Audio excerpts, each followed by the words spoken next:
on Sodor, the steam engines were confident, cheerful, and determined not to be bullied by Diesel.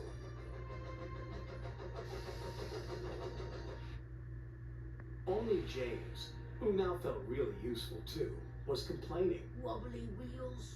Puffy pistons. Thomas, I should have collected Mr. Conductor. James is right, little Thomas.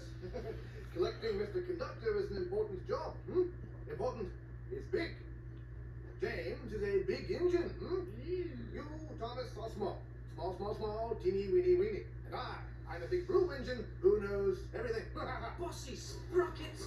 All that steam has gone to your funnel. Hey, there they are. We'll fix the wagons. We'll put it back. Me neither. What's important is to stand up on our own wheels to Diesel. Toby's right. Diesel knows that the lost engine in the legend really exists. What engine? What legend? Of an engine whose magic makes her more powerful than Diesel will ever be. That's why he wants to find her. Then we'd better find her first. Leave it to the big engines, Percy. Little engines can do big things, especially when they have nice blue paint like me. Hey, just watch what happens to that blue puffball when Harold the Flopper Chopper flies past you. Right.